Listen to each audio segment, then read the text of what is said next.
हरे कृष्णा कृष्ण कृष्ण हरे हरे, हरे राम राम राम हरे हरे।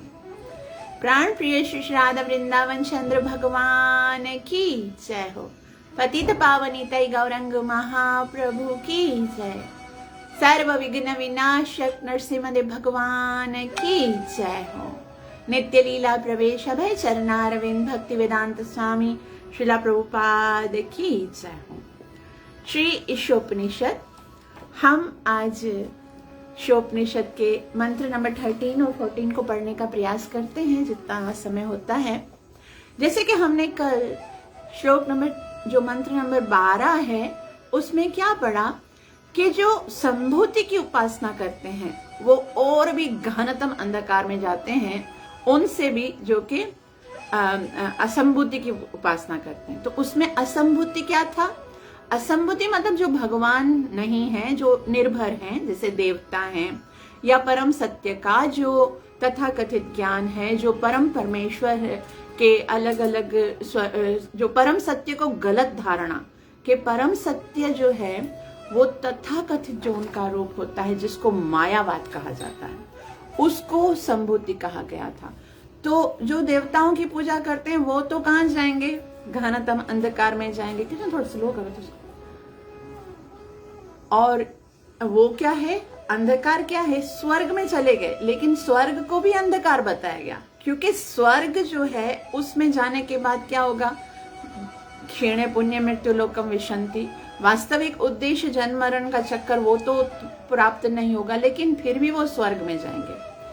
दायरे से बाहर नहीं निकलेंगे, ब्रह्मांड से छूटेंगे नहीं, जन्म मरण का चक्कर छूटेगा नहीं, लेकिन फिर भी वो गहनतम अंधकार में गए। और जो असंभूति की पूजा करेंगे, अर्थात जो कि तथाकथित जो परम सत्य अपना घड़ लेते हैं कि ये भगवान के स्वरूप को नहीं मानते हैं, जो माया मानते हैं भगवान के स्वरूप को, जो मायावादी हैं, जो निराकारवादी हैं, वो कहाँ जाएंगे? और भी गहनतम अंधकार में जाएंगे। जो हमने कल पढ़ा चैप्टर नंबर 16 के जो 19-20 में भगवान ने कहा था, ऐसे लोगों को आसुरिम योनिमापन्ना मूढ़ा जन्मनी जन्मनी, उनको तो स्वर्ग में भी नहीं भेजूंगा, बल्कि असुरी योनियों की में जन्म लेकर वो बारंबार जन्म मृत्यु के चक्कर से कभी छूटेंगे नहीं। तो वो लोग जब तक भगवान की शरण में नहीं आते हैं तब तक तो दुखदायी ही है उनका जीवन। आज हम जो चीज पढ़ रहे हैं वो क्या है? वो ये है कि जो मंत्र नंबर 12 में जो असंभूति है और जो संभूति है, मतलब देवताओं की पूजा और तथाकथित परम सत्य की पूजा, उन दोनों को मिलाकर मंत्र नंबर 13 में वो बताया गया है असंभूति।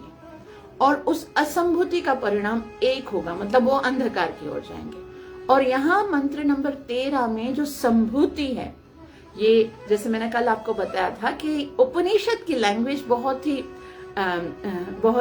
इंटरेस्टिंग है, बहुत ही ट्विस्ट होता है इसके अंदर। तो यहाँ पर क्या है? जो परम सत्य भगवान है, जो आत्मनिर्भर है, भगवान श्री कृष्ण है, जो भौतिक प्रकृति को के स्वामी हैं, जन्म करने वाले हैं, जो पालन करने वाले हैं, जो नियंता है, केवल वही संभूति है। और उनको भजने का या उनकी उपासना करने का एक अन्य परिणाम है। और उन दोनों परिणामों को यहाँ पर बहुत ही क्लियर बताया गया है और उसको आज हम पढ़ने का प्रयास करेंगे। तो पढ़ने से पहले गुरु और कृष्ण को प्रणाम करेंगे ताकि हम जो पढ़ने वाले हैं, जो अध्ययन करने वाले हैं, उसका हमें पूरा पूरा लाभ प्राप्त हो सके। ओम अज्ञानतिमिरन्धस्य ज्ञानञ्जनशलाकया चक्षुरुन्मीलितं येन तस्मै श्री गुरुवे नमः। मूकं करोतु वाचालं पंगुं लंघयते गिरं यत्कृपातमहं वन्दे श्रीगुरुं दीनतारिणम्। श्रीचैतन्यमनोभीष्टं स्थापितं येन भूतले स्वयं रूपः कदा मह्यं ददाति स्वपदान्तिकं। वन्देऽहं श्रीगुरुः श्रीयुतापदकमलं श्रीगुरुन् वैष्णवांश श्रीरूपं साग्रजातं सहगण रघुनाथान्वितं तं सजीवं साद्वैतं सावधूतं परिजनसहितं कृष्ण चैतन्यदेवं श्रीराधा कृष्णपादां सहगण ललिता श्रीविशाखान्वितं च नमः ॐ विष्णुपादाय कृष्णप्रेष्ठाय भूतले श्रीमते भक्तिवेदान्त स्वामिनिति नामिने नमस्ते सरस्वती देवे गौरवाणी प्रचारिणे निर्विशेष शून्यवादी पाश्चात्य दिशतारिणे जय श्री कृष्ण चैतन्य प्रभु नित्यानंदा श्री अद्वैत गदाधर श्रीवासदि गौर भक्त वृंद हरे कृष्ण कृष्ण कृष्ण हरे हरे हरे राम राम राम हरे हरे। प्राण प्रिय श्री राधा गोपीनाथ भगवान की जय। श्री ईशोपनिषद मंत्र नंबर 13 जिसमें भगवान कहते हैं अन्य देवाहु संभू संभवात् अन्यदाहुर संभवात् अन्यद एवाहु संभवात् यानी अन्यद एवा अन्यद मतलब एक भिन्न है, एवं मना निश्चय थी, आह मना कहा गया है, संभवा जो संभव की उपासना करेंगे, जो संभूति की उपासना करेंगे उसको एक अन्य लाभ मिलेगा। और अन्यदाहुर संभवात् इति शुशुमधीराणां येनस्तद् विचचक्षिरे इति शुशुमधीराणां ये कहाँ से सुना है? धीर व्यक्तियों से सुना है। अच्छा, धीर व्यक्ति कौन है? धीर व्यक्ति वो हैं जो संसार का परिवर्तन होता है, उस जो जड़ और चेतन में भेद जानते हैं, जो गुरु परंपरा से शिक्षा प्राप्त करते हैं, जिन्होंने ज्ञान प्राप्त किया है और जो भगवान को जानते हैं, ऐसे धीर व्यक्तियों से क्या सुनना है? अन्य देवाहु संभवा अन्यद आहुर संभवा इति शुमधीराणां येनस्तद् विचचक्षिरे अन्यदेवाहु संभवात् अन्यदाहुर संभवात् इति शुशुमधीराणां येनस्तद् विचचक्षिरे। बहुत ही महत्वपूर्ण है और ये प्रत्येक व्यक्ति को जानना चाहिए। जो ये सोचते हैं ना कि भाई जिसकी भी पूजा करेंगे तो एक ही फल मिलेगा, यहाँ पर उस बात का खंडन हो रहा है। यहाँ पर बात हो रही है कि जो संभूति की उपासना करेंगे, अर्थात जो भगवान परम पुरुष भगवान हैं, उनकी जो उपासना करेंगे उसको जो लाभ मिलेगा वो उसको कभी नहीं मिल सकता जो भगवान के अतिरिक्त किसी की भी पूजा करते हैं। चाहे वो देवता हैं, चाहे वो तथाकथित ब्रह्म है या मायावाद है, चाहे वो परोपकार का कार्य करते हैं, चाहे वो कुछ भी करते हैं, लेकिन उनको जो लाभ मिलेगा वो कभी भी उन व्यक्तियों के जैसा नहीं मिलेगा जो भगवान की पूजा करके प्राप्त करते हैं। ये कहीं नहीं लिखा। ये जो लोग बोलते हैं ना, ऐसे प्रचार करते हैं कि भाई किसी की भी भक्ति करो तो आप भगवान को प्राप्त करोगे, ये सबसे बड़ा जो है ना हमारे साथ धोखा हो रहा है। और सुनने वाले को भी कितना अच्छा लगता है कि भाई ये तो देखो, इनमें कोई भेदभाव नहीं है। ये बोलते हैं जिसकी भी भक्ति करो तो तुम्हें भगवान मिल जाएगा। ये अच्छा नहीं बोल रहे हैं ये भेदभाव, क्योंकि भेदभाव तो भगवान ने किया है। ये तो भगवान ने बता दिया सारे रास्ते हैं। ऐसा नहीं है कि आप किसी भी रास्ते पे चलोगे तो आपके घर में पहुंचोगे। आपके घर का जाने का रास्ता तो एक अलग होगा। यदि आपको कोई बोलता है बेटा आप किसी भी रास्ते पे जाओगे आपका घर आ जाएगा, तो वो आपको कितना बड़ा धोखा दे रहा है ना। उसी तरह श्रील प्रभुपाद जी इसके अंदर एक बहुत ही सुंदर उदाहरण देंगे कि अगर आपको कोलकाता जाना है और आपने कोलकाता का टिकट लिया है, तो आपको कोलकाता वो वाली गाड़ी आपको कहाँ लेके जाएगी? कोलकाता लेकर जाएगी। और अगर आपको कोई बोलता है बैठ जाओ कोलकाता लिया तो कोई बात नहीं, आप मुंबई भी इसी गाड़ी में बैठ के पहुंच जाओगे, तो वो आपके साथ कितना बड़ा धोखा कर रहा है। तो आज के समाज में सबसे बड़ा धोखा ये हो रहा है कि लोग इस बात को समझ नहीं पा रहे हैं कि भगवान की भक्ति से क्या लाभ मिलेगा और अन्यथा। हरे कृष्णा। तो अभी हम इसका अनुवाद पढ़ेंगे, सब ध्यान से सुनिए। कहा जाता है कि समस्त कारणों के कारण स्वरूप परमेश्वर की पूजा करने से एक तरह का फल मिलता है। यानी जो समस्त कारणों के कारण है, कौन है वो? कौन है? ईश्वर परमः कृष्णः सच्चिदानंद विग्रह अनादिरादि गोविंद सर्व कारण कारणम। यानी भगवान श्री कृष्ण की पूजा करने से जो फल मिलता है और जो परम सत्य नहीं है, माना असंभूति है, जो कृष्ण के अतिरिक्त तो कुछ भी है, उसकी पूजा करने से दूसरी तरह का फल मिलता है। यह सब उन धीर पुरुषों से सुना गया है जिन्होंने इसका स्पष्ट रूप से वर्णन किया है। तो भगवान के जो स्वरूप हैं, अवतार इत्यादि हैं, वो सब भगवान के ही भगवान ही हैं, जैसे भगवान के जो अवतार हैं। लेकिन फिर भी जो कृष्ण का गोलोक धाम है, उन सबके नाम अलग अलग हैं। जैसे हम बताएं, अगर कोई राम जी की पूजा करेगा तो गोलोक वृंदावन धाम में नहीं जाएगा, वो साकेत धाम में जाएगा। अगर कोई विष्णु भगवान के किसी भी स्वरूप की पूजा करेगा तो वो वैकुंठ में जाएगा। और अगर कोई परम पुरुष भगवान सर्व कारणों के कारण, क्योंकि ये सारे अवतार भी भगवान के हैं, ये कौन बताएगा? श्रीमद् भागवतम 1.3.21 में वेद व्यास जी ने कहा, एते चांस कला पुंस कृष्णस्तु भगवान स्वयं। ये सब कौन है? भगवान के अंश हैं, कलाएं हैं, अवतार हैं, एक्सपेंशंस हैं। लेकिन कृष्ण जो हैं वो इन सबके भी कारण हैं। इसलिए जो कृष्ण की भक्ति करेगा वो गोलोक वृंदावन धाम में जाएगा। जो अन्य भगवान के जो अंश या कला अवतार हैं जो भगवान के, उनकी जो सेवा करेगा वो वैकुंठ में जाएगा। और जो देवी देवताओं की पूजा करेगा वो कहाँ जाएगा? वो तो स्वर्ग तक ही, इसी ब्रह्मांड के अंदर ही जाएगा। तो सबकी पूजा करेंगे, जिसकी जो भी पूजा करेगा उसका एक अलग डेस्टिनेशन होगा।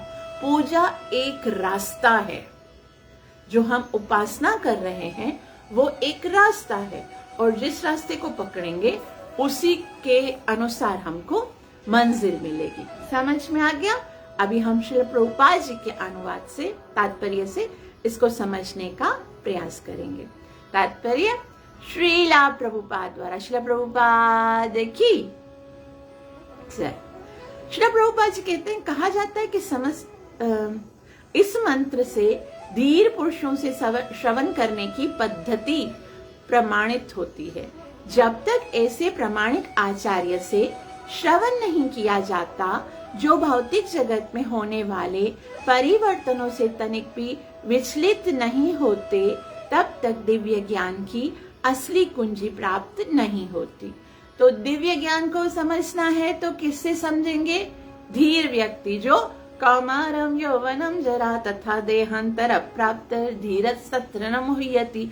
जो भी परिवर्तन हो रहे हैं संसार में, जन्म हो रहा है, मृत्यु हो रही है, मान हो रहा है, अपमान हो रहा है, जो कुछ भी हो रहा है उससे विचलित नहीं होते हैं। जिन्होंने परम सत्य के ज्ञान को प्राप्त किया है, जो आत्म साक्षात्कार को प्राप्त करके भगवत साक्षात्कार की ओर बढ़ चुके हैं, जब तक हम ऐसे धीर व्यक्तियों से, जो कि जड़ और चेतन में के भेद को जानते हैं, जो कि गुरु परंपरा से ज्ञान प्राप्त करके आए हैं, उनसे जब तक नहीं श्रवण करेंगे तब तक हमको आध्यात्मिक ज्ञान के विषय में पता नहीं चलेगा। क्योंकि दिव्य ज्ञान की असली कुंजी उन्हीं के हाथ में है, वही हमें बता सकते हैं। तो ये बहुत महत्वपूर्ण है। क्या है? एवं परंपरा प्राप्तम एवं राजर्षयो विदु। तो ये जो ज्ञान है वो परंपरा से प्राप्त हो सकता है, मन माने ढंग से नहीं। तो श्री प्रभुपाद जी आगे कहते हैं, जिस भी प्रामाणिक गुरु ने अपने धीर आचार्य से श्रुति मंत्रों या वैदिक ज्ञान को सुना है, वह कभी भी कोई ऐसी बात प्रस्तुत नहीं करता जो वैदिक ग्रंथों में उल्लिखित ना हो। अगर कोई प्रामाणिक हो, अगर आपको कोई बोलता है ना कि भाई किसी की भी पूजा करो तो आप उसी जगह पर पहुंचोगे, तो इसका मतलब समझ जाओ कि उसने ना किसी प्रामाणिक व्यक्ति से सुना है और ना ही शास्त्रों को समझ पाया है। क्योंकि श्री प्रभुपाद जी क्या बोल रहे हैं कि जिस भी प्रामाणिक गुरु ने अपने धीर आचार्य से श्रुति मंत्रों या वैदिक ज्ञान को सुना है, वो कभी भी ऐसी बात प्रस्तुत नहीं कर सकते। वो कभी भी नहीं बोलेंगे कि सब रास्ते एक ही तरफ जाते हैं। भगवत गीता में 9.25 में भगवान ने क्या कहा है? क्या कहा है? भगवान कहते हैं भगवान है, परम पुरुष है, परम प्रमाण है, और वो कहते हैं भाई सब रास्ते एक साथ नहीं जाते, सब रास्तों की मंजिल एक नहीं। यान्ति देवव्रता देवान पितृन यान्ति पितृव्रता भूतानि यान्ति भूतेजा यान्ति मध्यजिनोऽपि माम्। देवताओं की उपासना करोगे, देवताओं के पास जाओगे, पितरों की उपासना करोगे, पितरों के पास जाओगे, भूतों की उपासना करोगे, भूतों के पास जाओगे, मेरी उपासना करोगे तो मेरे पास आओगे। भगवान ने कह दिया सारे रास्ते एक तरफ नहीं जाते हैं। स्पष्ट कहा गया है कि जो पितरों की पूजा करता है वह पितृलोक को जाता है। वे निपट भौतिकतावादी जो यहीं बने रहने की योजना बनाते हैं, इसी लोक में रहते हैं, और भगवत भक्त जो समस्त कारणों के कारण परम कारण भगवान कृष्ण के अतिरिक्त किसी और की पूजा नहीं करते, वैकुंठ में भगवान के धाम पहुंचते हैं। तो जिधर जिसकी उपासना करते हैं वैसा वैसा डेस्टिनेशन मिलता है। यहाँ पर इस उपनिषद में पुष्टि की गई है कि भिन्न प्रकार की पूजा से भिन्न प्रकार के फल प्राप्त होते हैं। जो पूजा करेंगे उसका अलग फल मिलेगा। यदि हम परमेश्वर की पूजा करते हैं तो हम अवश्य ही उनके नित्य धाम में उनके पास पहुंचेंगे। तो अगर भगवान के धाम जाना है तो किसी और की नहीं, केवल भगवान की पूजा करनी पड़ेगी। और लेकिन यदि हम सूर्य देव अथवा चंद्र जैसे देवताओं की पूजा करें तो हम निस्संदेह उनके लोकों में पहुंच पाएंगे। तो सूर्य देव की पूजा करेंगे, सूर्य देव के पास जाएंगे, चंद्र देव की पूजा करेंगे, चंद्र देव के पास जाएंगे, वरुण देव की पूजा करेंगे, वरुण देव के पास जाएंगे, और कृष्ण की पूजा करेंगे तो कृष्ण के नित्य धाम की ओर जाएंगे। लेकिन किंतु यदि हम अपनी योजना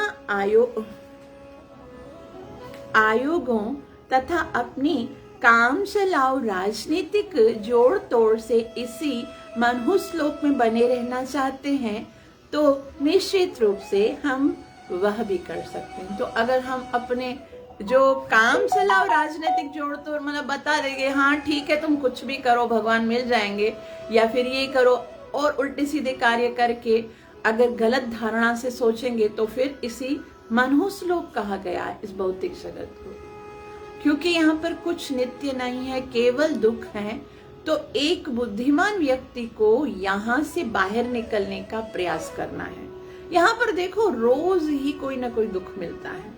माता पिता के सामने उनके संतान की मृत्यु हो जाती है, संतान के सामने माता पिता की मृत्यु हो जाती है। हम देखते हैं पत्नी को पति के विछोह को बर्दाश्त करना पड़ता है, पति जो है वो अपने बच्चों से बिछड़ता। मृत्यु है इस संसार का सत्य। श्री प्रभुपाद जी जब अमेरिका गए तो उनसे पूछा स्वामी जी आप हमें क्या सिखाने आए हो, आपके यहाँ तो डेथ थ्रेट्स तो बहुत ज्यादा हैं। श्रील प्रभुपाद जी ने बोला डेथ थ्रेट्स तो 100% है, प्रत्येक ब्रह्मांड के प्रत्येक लोक में, हर जगह पर, और मैं आपको इस डेथ से बचाने के लिए आया हूँ, जन्म मरण के चक्कर से छूटकर भगवत धाम लेके जाने के लिए। तो भगवत धाम जब तक नहीं जाएंगे तब तक तो कभी भी हम इस दुख भरी संसार से मुक्त नहीं हो सकेंगे। तो प्रामाणिक शास्त्रों में कहीं भी यह नहीं कहा गया कि मनुष्य कुछ भी करके या किसी की भी पूजा करके अंततो गत्वा एक ही लक्ष्य पर पहुंचेगा। किधर भी नहीं लिखा हुआ। जो ऐसा बताते हैं वो मूर्ख हैं। और बोलो उनसे, अगर कोई कहता है ना, हाँ भाई बोलने में बहुत अच्छा लगता है, किसी की भी पूजा करो, किसी की भी भक्ति करो तो आपको एक ही फल मिलेगा। तो बोले अगर कोई ऐसा, तो बोलो कहाँ लिखा है? किसी भी प्रमाणिक शास्त्र में नहीं लिखा हुआ है। ऐसे मूर्खता पूर्ण सिद्धांत स्वतः निर्मित गुरुओं द्वारा प्रस्तुत किए गए। अपने आप कोई गुरु बन जाता है, अपना अपना सिद्धांत बता देता है, तो ऐसे लोग कहते हैं। और जिनका परंपरा से कोई संबंध नहीं होता है, कोई भी प्रामाणिक गुरु यह नहीं कह सकता कि सारे मार्ग एक ही लक्ष्य को जाते हैं और कोई भी मनुष्य इस लक्ष्य को अपनी विधि से की गई देवताओं की या परमेश्वर की या किसी की भी पूजा से प्राप्त कर सकता है। कोई भी ऐसा नहीं कहेगा कि भाई सारे रास्ते एक तरफ जाते हैं, या तुम देवताओं की करो, परमेश्वर की करो, या किसी की भी पूजा करो तो तुम उसी लक्ष्य को पहुंच जाओगे। ऐसा कोई भी नहीं कहता। कोई भी प्रामाणिक जो विधि विधान प्रामाणिक जो आचार्य हैं वो नहीं कहते। एक विधि होती है, अपनी मनमानी विधि से कोई नहीं भगवत धाम जा सकता है। उस विधि को पालन करना होगा, अपनी विधि से नहीं। किसी भी सामान्य व्यक्ति के लिए यह समझना आसान है कि मनुष्य अपने गंतव्य तक तभी पहुंच सकता है जब उसने वहां का टिकट खरीदा हो। अगर टिकट खरीदोगे तो गाड़ी आपको वहां पर छोड़ देगी। सिंपल है। सामान्य मतलब बिल्कुल साधारण व्यक्ति है वो भी समझ जाता है। जिस व्यक्ति ने कलकत्ता का टिकट खरीदा है वो कलकत्ता पहुंच सकता है, मुंबई नहीं, है ना। आप ट्रेन में जाओगे, कलकत्ता का टिकट खरीदोगे और आप बोलोगे भाई मुझे मुंबई जाना है, तो मैं इसी ट्रेन में बैठा हूँ, कोई बात नहीं, मैं मुंबई पहुंच जाऊंगा। पहुंचोगे नहीं ना, आपको मुंबई जाने के लिए दूसरी ट्रेन पकड़नी पड़ेगी। तो यहाँ पर बता, फिर भी तथाकथित गुरु कहते हैं कि कोई भी पथ तथा सारे मार्ग किसी को परम गंतव्य तक ले जा सकते हैं। वो क्या बोलते हैं कि सारे रास्ते परम गंतव्य तक जाते हैं। आप बस अच्छा करो, जो मर्जी आए करो, जिसकी मर्जी आए पूजा करो। ये सब भी तो इन सब के अंदर भगवान है ना। देखो सबके अंदर भगवान है ना। जो देवी देवता हैं उनके अंदर भी भगवान है, जन सामान्य के अंदर परमात्मा के रूप में भगवान है। तो किसी की भी पूजा करो। किसकी पूजा हो रही है? भगवान की पूजा हो रही। अब तुम किसी की भी पूजा कर रहे हो तो भगवान की पूजा कर रहे हो, तो भगवान की पूजा कर रहे हो तो भगवान के धाम में जाओगे। लेकिन ये बात जो है वो हमारे शास्त्र स्वीकार नहीं करते। तो श्रीमद् भगवत गीता में भगवान कहते हैं कि देखो अगर तुम किसी और की पूजा करते हो तो भी मेरी ही पूजा कर रहे हो। कितना अच्छा लगता है। भगवान कहते हैं 7.23 में, ये प्यन्य देवता भक्ता यजन्ते श्रद्धयान्विता तेपि मामेव कौन्तेय। ये अब अन्य देवता भक्ता, अगर कोई किसी दूसरे देवी देवता की भक्ति करता है तो ये भी मामेव कौन्तेय, वो मेरी कर रहा है। भक्ति तो वो मेरी कर रहा है, क्योंकि देवता के अंदर भी मैं हूं, मैंने उसको देवता बनाया है, तो भक्ति तो मेरी हो रही है। परंतु ये जो भक्ति है वो कैसी है?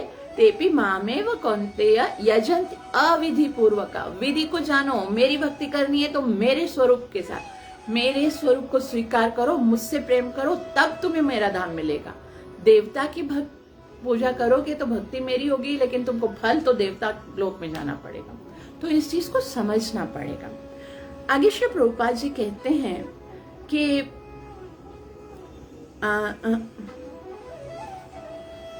ऐसे सांसारिक तथा समझौतावादी लोग अनेक मूर्ख प्राणियों को आकर्षित करते हैं। अब बेवकूफ लोग सुन के कितना आकर्षित होंगे। मूर्ख है ना, उनको बोलो भाई आपको जिसकी भी पूजा करनी है, जिसकी भी भक्ति करनी है, भक्ति नहीं करनी है तो समाज सेवा करनी है, जो भी करो बस आपको भगवान मिल जाएंगे। तो सुनने वाले को कितना अच्छा लगेगा, मेरी मर्जी से करूं। अगर किसी की भी भक्ति करके आप भगवान को प्राप्त करोगे तो भगवान को ये शास्त्र लिखने की जरूरत क्या है? गीता बताने की जरूरत क्या है? भागवतम बताने की क्या जरूरत है कि मेरी लीलाओं को सुनो?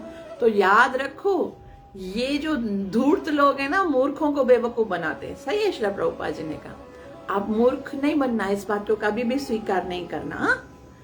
तो श्रील प्रभुपाद जी आगे कहते हैं कि जो उनके द्वारा निर्मित आध्यात्मिक साक्षात्कार की विधियों से गर्वित होते हैं, लेकिन वैदिक आदेश उनका समर्थन नहीं करते। तो वेद में तो, शास्त्रों में तो ये नहीं लिखा हुआ है, जब तक कोई प्रामाणिक गुरु से ज्ञान ना प्राप्त करे जो शिष्य परंपरा द्वारा मान्य श्रेणी में है, तब तक उसे असली वस्तु यथा रूप में प्राप्त नहीं हो सकती है। यानी श्रील प्रभुपाद जी कहते हैं कि अगर आपको वास्तविक ज्ञान प्राप्त करना है तो उसकी एक विधि है, प्रामाणिक गुरु की शरणागति होना। क्योंकि प्रामाणिक गुरु कौन सा, जो परंपरा से आया है, वही आपको वास्तविक ज्ञान प्रदान कर सकता है। और यहाँ पर श्री प्रभुपाद जी कहते हैं, ये केवल मैं नहीं कह रहा हूँ, Shrimad Bhagavad Gita chapter number 4 verse number 2, उसमें भगवान कहते हैं, श्री कृष्ण कहते हैं, एवं परंपरा प्राप्तम इमं राजर्षयो विदु सकाले नेह महता योगो भ्रष्टो भिजायत।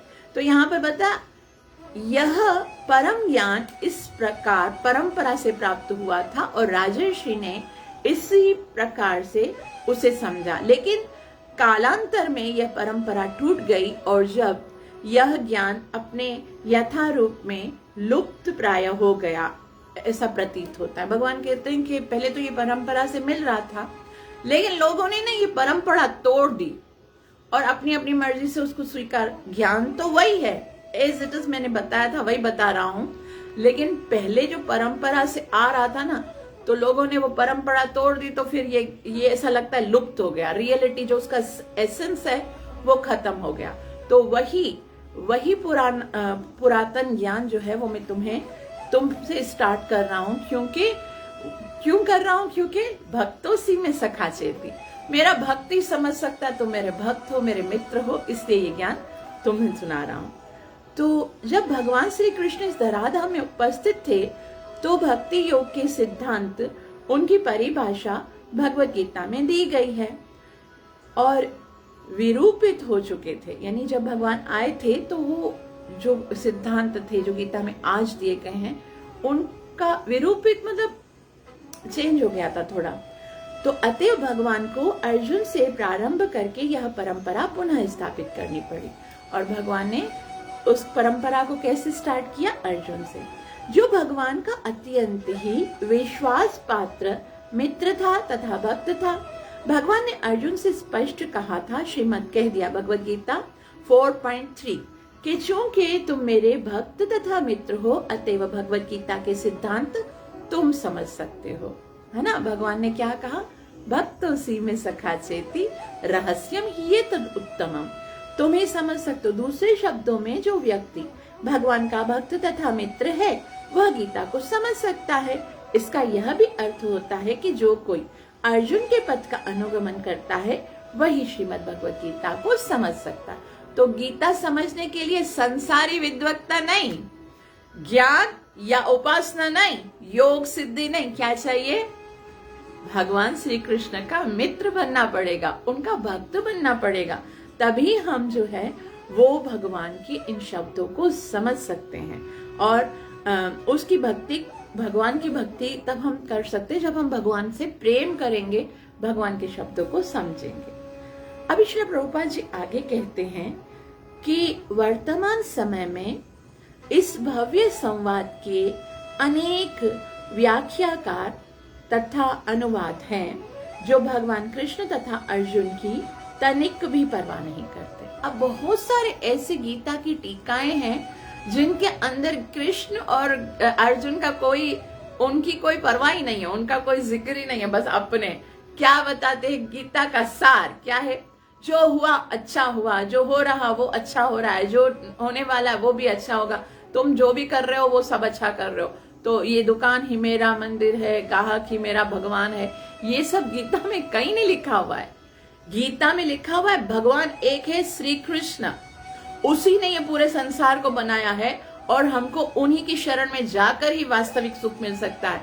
गीता का उद्देश्य ये है कि जीव भगवान श्री कृष्ण की शरण में जाए और फिर अपने कर्तव्यों का पालन करे। जब तक वो अपने केवल कर्तव्यों का पालन करता रहेगा लेकिन कृष्ण की शरण में नहीं जाएगा तो वो कभी भी मुक्त जन्म मरण के चक्कर से नहीं हो सकेगा, क्योंकि खाली कर्तव्यों का पालन जो है वो उसे जंजीरों में बांधेगा, कर्म की जंजीरों में।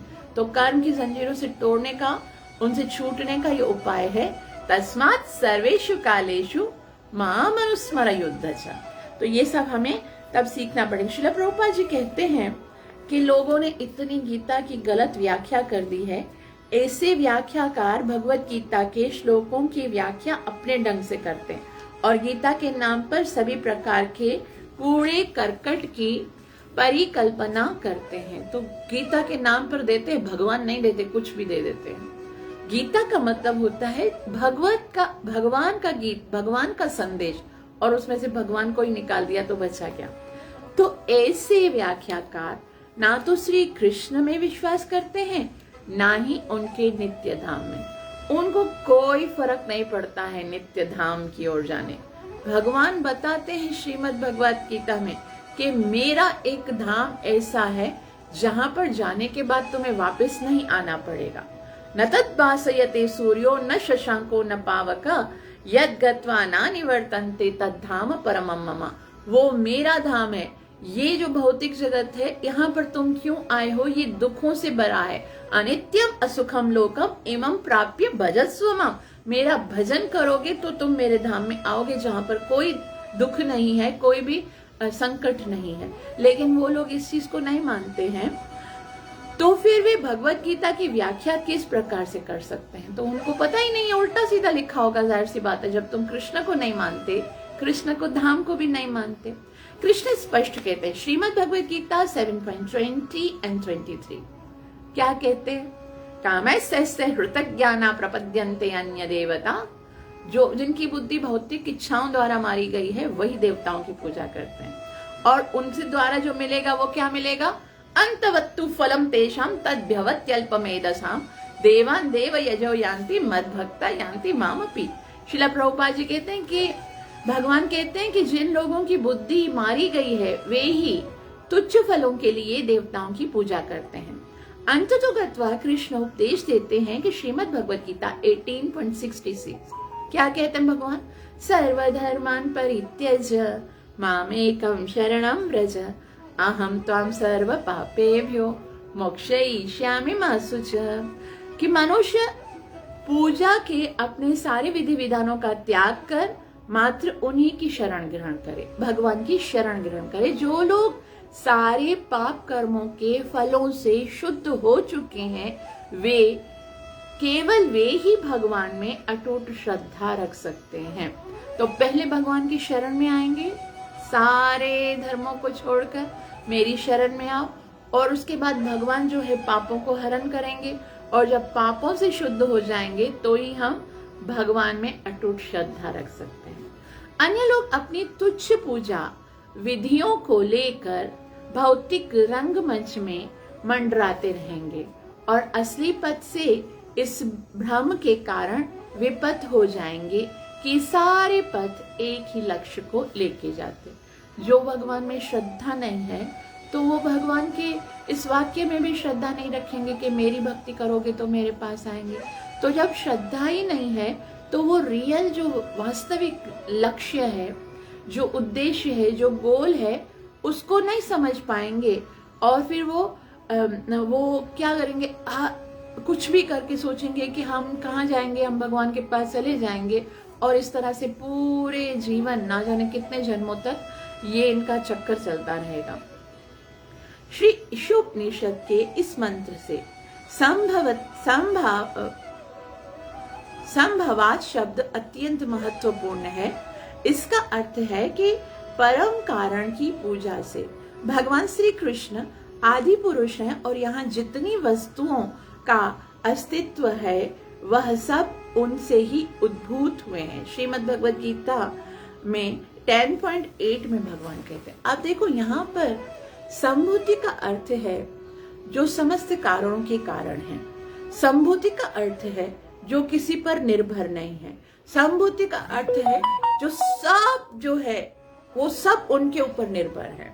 संभूति का अर्थ है चाहे देवता हो, चाहे ऋषि हो, चाहे योगी हो, चाहे दानी हो, चाहे ध्यानी हो, जो भी हो वो उस पर डिपेंडेड है, उनकी स्रोत जो है। तो ये केवल भगवान श्री कृष्ण है। वो कहाँ से पता चलेगा? मेरे कहने से मत जाइएगा। Shrimad Bhagavad Gita chapter number 10 verse number 8।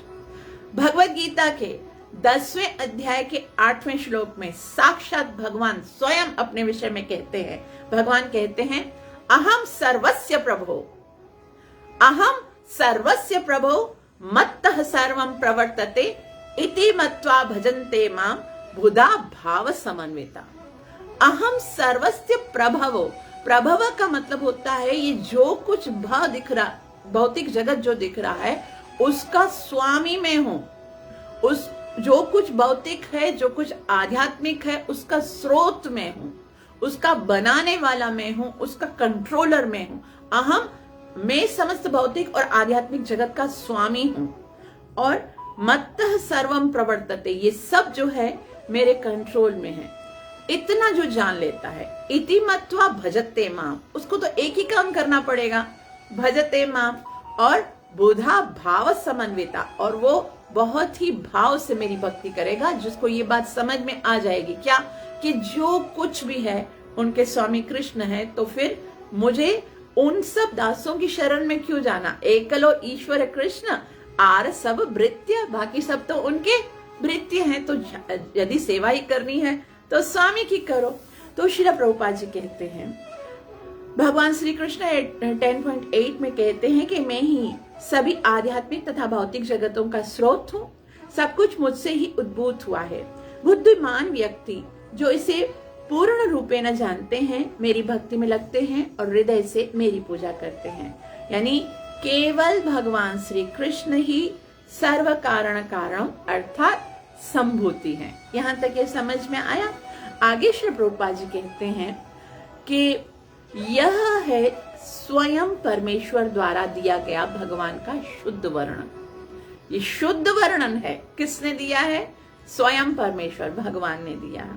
तो सर्वस्य प्रभव शब्द बताते हैं कि कृष्ण सर्वस्य प्रभव मतलब कोई भी है। कृष्ण ब्रह्मा, विष्णु तथा शिव समेत समस्त प्राणियों की सृष्टा है। सारे ब्रह्मा, शिव और विष्णु भी लिखा हुआ यहाँ पर, यानी वो विष्णु भी भगवान से उनका एक्सपेंशन है। विष्णु महंस इह यस्य कला विशेष, वो विष्णु जो जब कारण दक्षाई विष्णु जब कारण समुद्र में लेटते हैं, उनके सांस लेने से अनेक ब्रह्मांड प्रकट होते हैं। ऐसे विष्णु भी भगवान श्री कृष्ण की एक कला ही है। मैंने कहा ब्रह्म संहिता में ब्रह्मा जी कहते हैं, यह कारण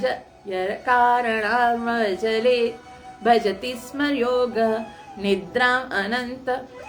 ये जो सोते हुए सांस लेते हैं और अनेक ब्रह्मांड निकालते हैं अपने रोम कूपों से, विष्णु महंस इह यस्य कला विशेष। ऐसे विष्णु भी भगवान श्री कृष्ण की एक कला है। इसलिए ब्रह्मा जी बोलते हैं, इसलिए गोविंदमादि पुरुषम तमहम भजामि। तो ब्रह्मा जी संभूति की पूजा करते हैं और हमें बताते हैं पूजा करनी है तो उसी संभूति की पूजा करो। तो यहाँ श्री प्रभुपाद जी आगे कहते हैं कि चूंकि भौतिक जगत के ये 3 प्रमुख देवता भगवान द्वारा उत्पन्न किए गए हैं। कौन? ब्रह्मा, विष्णु और महेश। अतएव भौतिक तथा आध्यात्मिक जगतों में कुछ भी विद्यमान है उसके सृष्टा भगवान है, क्योंकि बाकी सब सृष्टि ब्रह्मा जी ने की, पालन विष्णु जी ने किया, लेकिन शिव जी ने संहार किया। तो मतलब जो कुछ भी है उनके निर्माता जो देव हैं वो भी भगवान श्री कृष्ण ने ही उत्पन्न किए हैं। तो अथर्ववेद गोपाल तापना उपनिषद 1.24 में भी इस प्रकार से कहा गया है। क्या कहा गया है? ध्यान से सुनिएगा। ब्रह्मा की सृष्टि के पूर्व जो विद्यमान था तथा जिसने ब्रह्मा को वैदिक ज्ञान दिया, वे भगवान श्री कृष्ण हैं। कहाँ लिखा? गोपाल तापना जो उपनिषद है उसके 1.24 में कि सब ब्रह्मा से पहले जिन्होंने ब्रह्मा को ज्ञान दिया, ब्रह्मा को उत्पन्न किया, वो कौन है? श्री कृष्ण। इसी प्रकार नारायण उपनिषद बताती है, क्या बताती है? परम पुरुष ने जीवों की उत्पत्ति करनी चाहिए, यानी भगवान अभी तक एक थे और भगवान ने एक से अनेक, एको बहुधा, एक से अनेक होने की इच्छा प्रकट की। नारायण से ब्रह्मा उत्पन्न हुए, तो भगवान ने खुद से नारायण बनाए, नारायण से ब्रह्मा उत्पन्न हुए, ठीक है। और नारायण से ने सारे प्रजापतियों को भी उत्पन्न किया, साथ में उत्पन्न किया। नारायण ने इंद्र को भी बनाया, नारायण ने 8 वसु को बनाया, नारायण ने 11 रुद्र बनाए, नारायण ने 12 आदित्यों की सृष्टि की। क्योंकि नारायण भगवान श्री कृष्ण के पूर्ण अंश हैं, वो भी भगवान के पूर्ण अंश हैं, अतएव नारायण तथा कृष्ण एक ही समान है। तो नारायण उपनिषद 4 यह भी कहती है कि देवकी के पुत्र कृष्ण परमेश्वर हैं। तो नारायण उपनिषद में भी क्या कहा गया है? देवकी के पुत्र कृष्ण ही परमेश्वर हैं। और गोपाल तापना उपनिषद में क्या लिखा गया है कि ब्रह्मा और दूसरे देवी देवताओं को बनाने वाले भगवान श्री कृष्ण। यहाँ पर हमें शास्त्रों के अनुसार संभूत, जिसकी पूजा करेंगे और वास्तविक लक्ष्य पहुंचेंगे, उसके बारे में बताया जा रहा है कि श्री कृष्ण ही सर्व कारण है। उसी के अलग अलग उदाहरण दिए जा रहे हैं। नारायण उपनिषद 4 यह भी कहती है कि देवकी के पुत्र कृष्ण ही परमेश्वर है। नारायण को परम कारण के रूप में श्रीपाद शंकराचार्य ने भी स्वीकार किया है। तो श्रीपाद शंकराचार्य वैसे तो निराकारवाद का प्रचार करते ना, लेकिन वो हैं तो आखिर परम वैष्णव, है ना, वैष्णवानाम यथा शंभु। तो वास्तविक बात बता ही देते हैं और पुष्टि की है। यद्यपि शंकराचार्य ना तो वैष्णव थे, ना ही सगुणवाद संप्रदाय के थे। एक तो वैष्णव संप्रदाय में नहीं थे, दूसरा सगुणवादी भी नहीं थे। अथर्ववेद महा उपनिषद का भी यह कथन है, जब ना ब्रह्मा, ना शिव, ना अग्नि, ना जल, ना तारे, ना सूर्य, ना ही चंद्रमा थे, कुछ भी नहीं था, तब प्रारंभ में केवल नारायण थे, जिनको भगवान श्री कृष्ण ने अपने पूर्ण अंश के रूप में एक्सपेंड किया था। तो भगवान कभी अकेले नहीं रहते, वे इच्छा अनुसार सृष्टि कर देते हैं। तो भगवान जो है वो अपनी इच्छा के अनुसार जो है वो सृष्टि करते हैं। कृष्ण ने मोक्ष धर्म में स्वयं कहा है। अब मोक्ष धर्म एक शास्त्र है जिसमें भगवान श्री कृष्ण कहते हैं, क्या कहते हैं? मैंने प्रजापतियों तथा रुद्रों की सृष्टि की है, उन्हें मेरा पूर्ण ज्ञान नहीं है क्योंकि वे मेरी भ्रामिक शक्ति द्वारा प्रच्छन्न हैं। तो यहाँ पर प्रजापति और रुद्रों को भी यहाँ पर भगवान ने उत्पन्न किया और कहा कि ये सब मेरे जो भ्रामिक ज्ञान अर्थात मेरी जो माया है उसकी शक्ति के द्वारा वो सब प्रच्छन्न है। वराह पुराण में भी कहा गया। ये सब सारे एविडेंस क्यों दिए जा रहे हैं? ताकि हमको ये समझ में आ जाए कि कृष्ण ही भगवान है। वराह पुराण में क्या कहा गया? नारायण परम पुरुष भगवान हैं और उन्हीं से चतुर्मुख ब्रह्मा तथा रुद्र भी प्रकट हुए हैं, जो बाद में सर्वज्ञ बन गए। तो ब्रह्मा और रुद्र को भी भगवान नारायण ने अपने अंदर से प्रकट किया और फिर उसके बाद उनको शक्तियां प्रदान की। इस प्रकार सारा वैदिक साहित्य इसकी पुष्टि करता है कि नारायण या कृष्ण भगवान ही समस्त कारणों के कारण है। तो भगवान श्री कृष्ण से के ही नारायण अंश हैं। तो वास्तविक जो है कारणों के कारण कौन है? भगवान श्री कृष्ण। अब यहाँ पर ब्रह्मा जी की वही बात बताई जा रही है। श्रीला प्रभुपाद जी कहते हैं ब्रह्म संहिता 5.1 में भी कहा गया है कि ईश्वर परमः कृष्ण, परमेश्वर तो कृष्ण है, गोविंद है, जो प्रत्येक जीव के को प्रसन्न करने वाले हैं और तथा समस्त सर्व कारण कारणम, समस्त कारणों के कारण हैं। असली विद्वान पुरुष इसे महर्षियों तथा वेदों द्वारा दिए गए प्रमाण से जानते हैं। तो असली विद्वान पुरुष किसी की मनमानी व्याख्या को स्वीकार नहीं करते कि कोई बोल दे हाँ भाई सब ये भी भगवान है, वो भी भगवान है, ये भी भगवान है। ये केवल बेवकूफ लोग कहते हैं और बेवकूफ लोग ही इस बात को समझते हैं। वास्तव में जो असली विद्वान है, मैं इसमें से कोई भी शब्द नहीं बोल रही, मैं खाली ये पढ़ के बता रही हूँ, जो लिखा हुआ है वो एज इट इज बता रही हूँ। तो यहाँ श्री प्रभुपाद जी कहते हैं कि जो असली विद्वान पुरुष है उसे महर्षियों तथा वेदों द्वारा दिए गए प्रमाण से जानते हैं। इस तरह विद्वान मनुष्य कृष्ण को सर्वे सर्वा मानकर पूजा करने का निर्णय लेता है। ऐसे लोग बुद्ध या वास्तविक विद्वान कहलाते हैं। वास्तविक विद्वान कौन है? जो शास्त्रों से समझते हैं, गुरु परंपरा से ज्ञान लेते हैं, धीर व्यक्ति जो के जड़ और चेतन के ना डिफरेंस को समझता है, जिसने शास्त्रों को पढ़ा है, जो आचार्यों की टीकाओं को समझकर आचार्यों से शिक्षित लेकर गुरु परंपरा से अवरोह पद से आया है, उनसे सीखते हैं और फिर क्या करते हैं? वो भगवान श्री कृष्ण की शरण लेते हैं।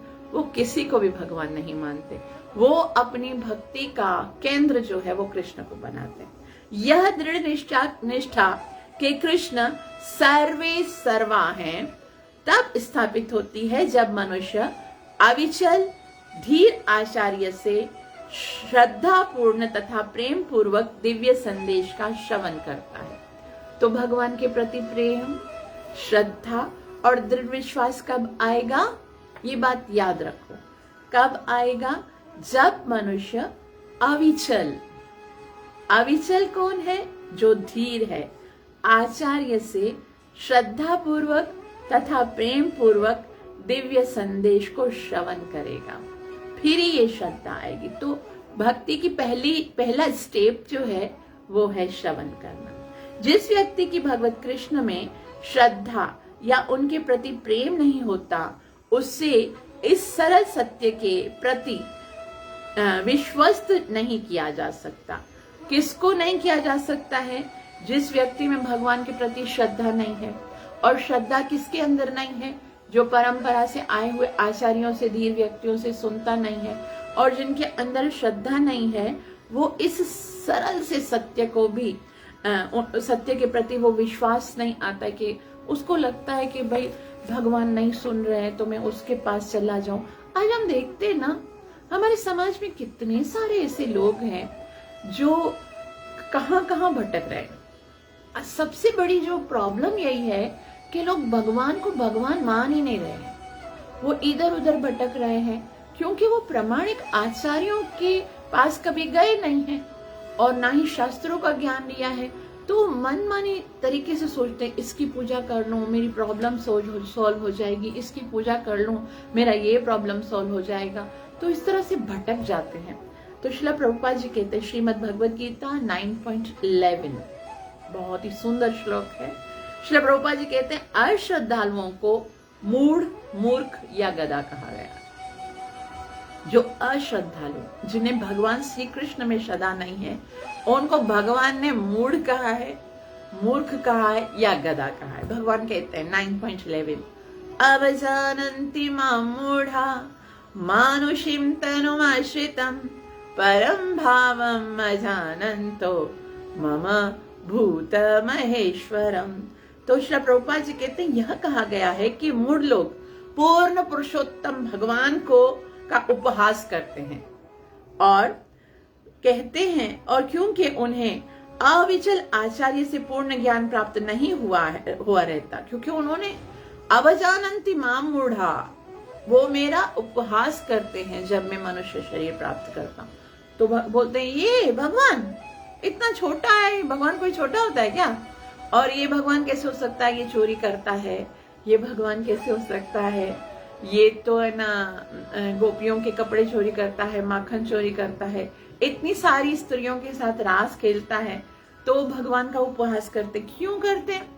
क्यों इसलिए करते हैं ताकि उन्होंने आचार्यों से, परंपरा से ज्ञान प्राप्त नहीं किया है और उन्हें अविचल आचार्यों से पूर्ण ज्ञान प्राप्त नहीं हुआ।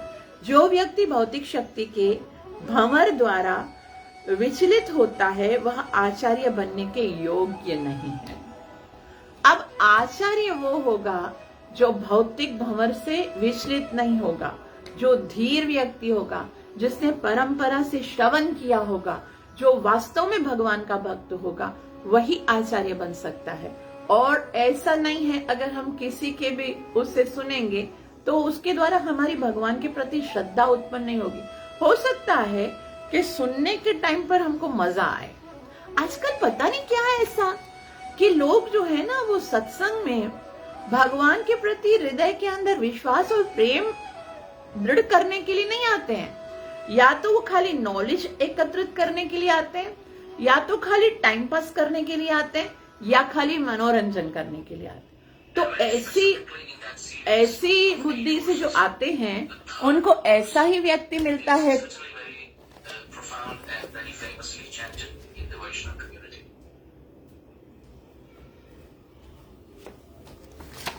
हरे कृष्णा। तो उनको ऐसा ही व्यक्ति मिलता है सुनाने वाला। अगर हम स्वयं से प्रेम, भगवान के प्रेम के लिए कोई कार्य, भगवान बोलते हैं भाई तुम जिस तरह की इच्छा लेकर आओगे तुमको वैसा ही, यथा माम प्रपद्यन्ते तथैव भजाम्यहम्। तो अगर हम भगवान को प्राप्त करने के लिए जाएंगे तो भगवान ऐसे ही लोगों से हमारा भेंट करेंगे। लेकिन अगर हमको खुद ही ठगना चाहेंगे, जो ठगना चाहता है खुद को, वो तो उनको भगवान फिर ऐसे ही ठगों के सामने है ना उनको भेज देते हैं। तो श्रील प्रभुपाद जी आगे कहते हैं कि भगवत गीता सुनने के पूर्व अर्जुन अपने परिवार, समाज तथा जाति के प्रति स्नेह के कारण भौतिक भंवर द्वारा विचलित था। अब भगवत गीता जब अर्जुन ने सुनी नहीं थी ना, तब पता है क्या बोला? कृष्ण को बोला कि मैं मारूंगा, सब लोग मर जाएंगे, मैं युद्ध करूंगा तो कितनी हत्याएं होंगी, तो ये कितना गलत है ना। मेरे गुरु भी हैं इसमें, मेरे दादा भी हैं, मेरे पिता भी जैसे हैं, मेरे भाई हैं, ये सब मेरे रिलेटिव हैं, और मैं थोड़े राज्य के लिए इन सबको मार डालूं, ये तो कितना गलत होगा। कितनी हिंसा होगी, कितने लोग मरेंगे, जब इतने कुल के जब पुरखे मर जाएंगे उसके बाद क्या होगा, कुल में कितना अधर्म बढ़ जाएगा। अधर्म जब बढ़ेगा तो कुल की स्त्रियां जो है वो भ्रष्ट हो जाएंगी और वर्ण संकर उत्पन्न होगा। वर्ण संकर संतान के उत्पन्न से जो हमारे पुरखे स्वर्ग में चले गए हैं वो भी नरक में चले जाएंगे। तो इतना सब होने वाला है मेरे युद्ध करने से। तो कृष्णा ऐसा सही नहीं है कि मैं युद्ध नहीं करूं, मैं युद्ध भी नहीं करता हूं तो ये पाप भी नहीं होगा, इतने सारे लोगों की हत्या भी नहीं होगी, और फिर मुझे राज्य नहीं मिला तो क्या फर्क पड़ता है। मैं कितनी अच्छी बात बता रहे ना अर्जुन, मैं राज्य नहीं करूंगा, मैं तो भीख मांग कर भिखारी बन के भी है ना अपना टाइम पास कर लूंगा। तो मैं ना ये सब नहीं कर रहा हूं। पहले शरीर के स्तर पर था, वो सोचता था कि शरीरों की हत्या हो रही है, अपने संबंधियों को ये मान रहा था कि मेरे संबंधी हैं ये सब मर जाएंगे, और वो क्या था, भौतिक भंवर में फंसा हुआ था। उनकी इच्छा ये थी कि मैं अहिंसक ना बनूं या मैं परोपकारी बनूं। परंतु गीता सुनने के बाद युद्ध के माध्यम से उसने क्या किया, कृष्ण की सेवा की कि करिष्ये वचनम त्वव, जो तुम कहोगे। तो ये जानना चाहिए कि वास्तव में जो भगवान श्री कृष्ण हैं उनकी इच्छा, उनके ज्ञान, उनके जो आदेश है उनको पालन करना भक्ति है। ये अहिंसा भक्ति नहीं है। अहिंसा तो एक भक्ति का अंग हो सकता है, लेकिन जो भी कर रहे हैं वो किसके लिए कर रहे हैं। अगर एक पुलिस वाला सोचता है कि मैं किसी अपराधी को ना मारकर अहिंसक बनूंगा, तो वो उसको ना मारकर अहिंसा कर रहा है, बल्कि अहिंसक नहीं बन रहा है, क्योंकि वो अकेला जो है ना जाने कितनों की हत्या करने वाला है। तो जो हमारा कर्तव्य है उसे भगवान के आदेश के अनुसार समझना है। तो श्रील प्रभुपाद जी यहाँ कहते हैं कि अतएव अर्जुन परोपकारी तथा विश्व का अहिंसक व्यक्ति बनना चाहता था, किंतु जब वह परम पुरुष से श्रीमद् भगवत गीता का वैदिक ज्ञान सुनकर बुद्ध बन गया, यानी उसको बुद्धि आ गई, तो उसने अपना निर्णय बदल दिया। फिर बोला नहीं अब तो युद्ध करूंगा, निर्णय बदल दिया। वह भगवान कृष्ण का उपासक बन गया, जिन्होंने स्वयं कुरुक्षेत्र युद्ध की योजना बनाई थी। कृष्ण जो कहा था उसके अनुसार कार्य किया। अर्जुन ने अपने तथाकथित संबंधियों से युद्ध करके भगवान की पूजा की। कैसे की? भगवान की आज्ञा का पालन करके। इस प्रकार वह भगवान का शुद्ध भक्त बन गया। और ऐसी सिद्धियां तभी मिल सकती हैं जब कोई असली कृष्ण को पूजे। तो शुद्ध भक्ति करके ही जब हम वास्तविक स्थान को प्राप्त कर सकते हैं, किसी बनावटी कृष्ण को नहीं, जो भगवत गीता तथा श्रीमद् भागवतम में वर्णित कृष्ण विज्ञान की बारीकियों से अनभिज्ञ मूर्खों द्वारा आविष्कृत है। तो आजकल बहुत सारे मूर्ख जो हैं वो कहते हैं ये जो कृष्ण है ना, जो गीता में लिखा हुआ है, वो मैं ही तो हूं, या ये मेरे गुरु महाराज है, वही है। नहीं, कोई भी कृष्ण नहीं है। कृष्ण कौन है? एको देव देवकी पुत्र एव। सिर्फ देवकी का पुत्र कृष्ण ही है जिसकी पूजा करनी है, कोई तथाकथित नहीं। जो ये सोचते, श्रील प्रभुपाद जी बहुत बड़ी चेतावनी देते हैं कि असली सिद्धि तो तभी मिल सकती है जब कोई असली कृष्ण को पूजे। असली कृष्ण कौन है? गोविंदम आदि पुरुषम तमहम भजामि। कोई भी किसी बनावटी कृष्ण को नहीं। भगवत गीता और भागवतम में वर्णित कृष्ण विज्ञान की बारीकियों से अनभिज्ञ मूर्खों द्वारा आविष्कृत। कोई भी किसी को भी कृष्ण या भगवान बना के उसकी पूजा शुरू करा देता है। तो आगे हम बहुत ही सुंदर, अब यहां से यहां तक तो हमने संभूति को पढ़ा। संभूति मतलब भगवान श्री कृष्ण, जो सर्व कारण है, जिन्होंने ब्रह्मा को भी बनाया, जिन्होंने सारे विष्णु को भी बनाया, जिन्होंने रुद्र को भी बनाया, जो समस्त कारणों के कारण है, उसके विषय में अलग अलग शास्त्रों से पढ़ा। श्रीमद् भगवत गीता, अहम सर्वस्य प्रभु, गोपाल तापना उपनिषद, वराह पुराण इत्यादि इत्यादि सबसे हमने पढ़ा। और उसके बाद क्या पढ़ा कि ये केवल वही समझ सकता है जो कि धीर व्यक्ति से ज्ञान प्राप्त करता है। तो यहाँ पर आगे हमको बताया जाएगा। यहां तक हमें समझ में आ गया संभूति कौन है? वो है भगवान श्री कृष्ण। और उसको वेदांत सूत्र में क्या कहा गया है? संभूति जो शब्द है उसकी व्याख्या वेदांत सूत्र में क्या कही गई है वो यहां पर लिखा हुआ है। वेदांत सूत्र के अनुसार संभूत जन्म तथा पालन का स्रोत होने के साथ साथ प्रलय के बाद जो कुछ बचता है उसका आगार होता है। क्या है? जन्म, मृत्यु और पालन, जिसका स्रोत है जन्म तथा पालन और मृत्यु, इसका जो स्रोत है वही है, वो संभूत है। वेदांत सूत्र के अनुसार संभूत जन्म तथा पालन का स्रोत होता है, जो जन्म देता है, जो पालन करता है, और साथ ही साथ प्रलय के बाद जो कुछ बचता है। और प्रलय जब हो जाती है सारे लोकों में, वो बचता है, वो है। और वो कैसे पता चलेगा?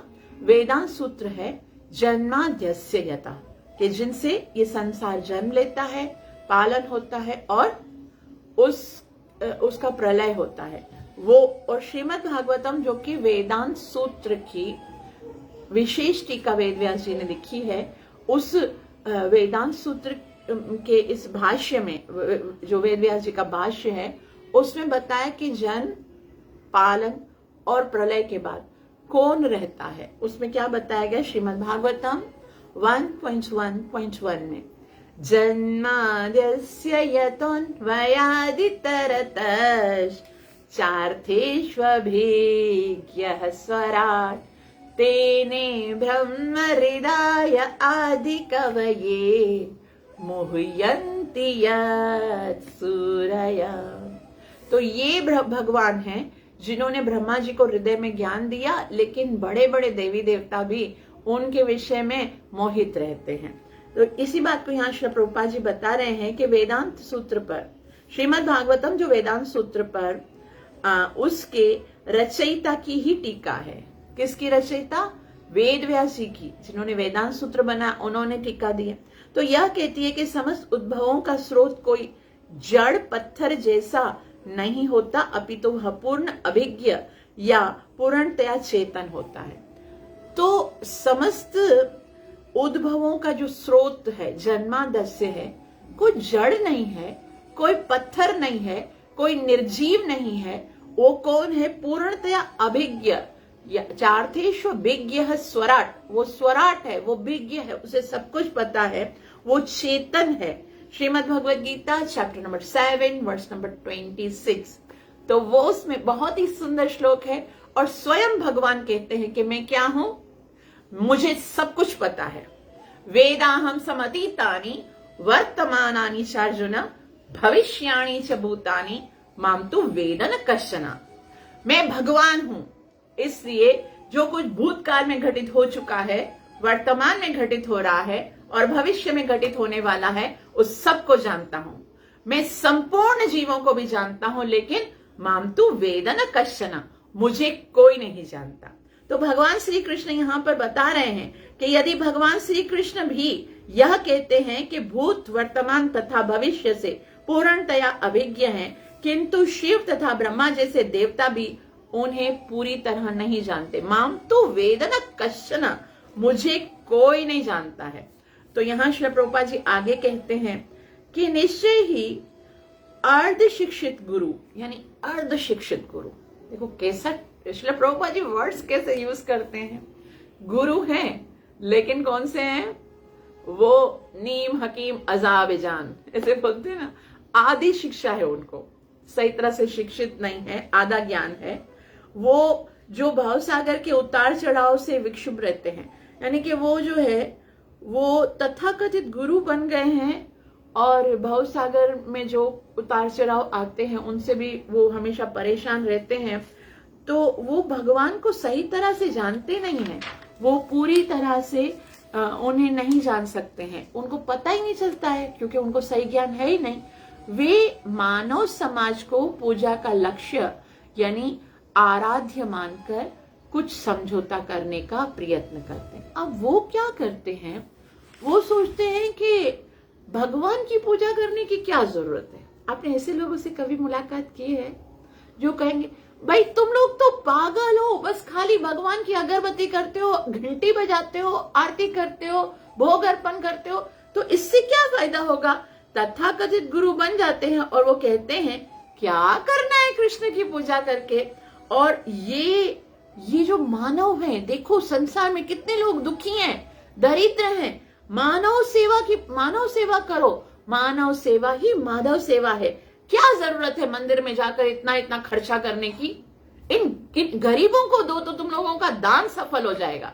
एक गरीबों की सेवा करो, कितने गरीब हैं, कितने बीमार हैं, कितने दुखी हैं, उनकी सेवा नहीं करते हो, बस खाली इतने बड़े बड़े मंदिर बनाते हो, मंदिरों में इतना डेकोरेशन करते हो, भगवान के ऊपर इतना खर्चा करते हो, ये मूर्तियां तुम लोगों को क्या देंगी। इससे बेहतर नहीं है कि तुम लोग है ना ये जो दरिद्र नारायण है ये भी तो भगवान का रूप है, उनकी सेवा करो, उनकी सेवा करने से ही भगवान की सेवा हो जाएगी। तो गरीबों को खिलाओ। उनसे अगर ये पूछें कि क्रिकेट मैच पर जो इतना खर्चा होता है वो गरीबों को क्यों नहीं खिलाते हो। बस मंदिर ही से आपकी दुश्मनी है, भगवान की पूजा से ही आपकी दुश्मनी है। वो खाली क्या बताते हैं, जनता सेवा ही जनार्दन सेवा है, मानव सेवा ही माधव सेवा है, और दरिद्र नारायण की सेवा करने से नारायण की सेवा हो जाती है। ये है असंभूति। ये क्या है, असंभूति है। और असंभूति की सेवा करने वाला घनतम अंधकार में जाएगा। जो भगवान की हर जगह पर, जो भगवान की सेवा नहीं करता बट हर किसी की सेवा करता है और उसको भगवान मानता है, और वो क्या सोचता है कि जो है ना गरीबों की सेवा करने से ही भगवान की सेवा हो जाती है।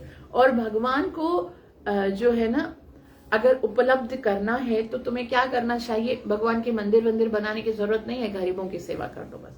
तो यहाँ श्री प्रभुपाद जी इस बात का यहाँ पर बहुत ही सुंदर रीति से श्री प्रभुपाद जी कहते हैं कि लेकिन वे ये नहीं समझते कि ऐसी पूजा मात्र एक कल्पना है क्योंकि जनता अपूर्ण है। अब भगवान कैसा होना चाहिए, जो हमने प्रथम श्लोक में पढ़ा, ओम पूर्णमद पूर्णमिदं पूर्णात् पूर्णमुदच्यते पूर्णस्य पूर्णमादाय पूर्णमेवावशिष्यते। भगवान पूर्ण होना चाहिए और हम जिसकी सेवा अगर करते हैं उसी की सेवा करने से ही जीव का कल्याण होगा। लेकिन अगर हम जनता को ही भगवान मानेंगे तो जनता तो अपूर्ण है, उनके अंदर तो बहुत सारे दोष हैं। इन तथाकथित गुरुओं का प्रयास वृक्ष की जड़ को ना सींचकर पत्तियों पर पानी डालने के तुल्य है। अब बुद्धिमान व्यक्ति क्या करेगा? अगर वृक्ष को सींचना है तो किसको सींचेगा?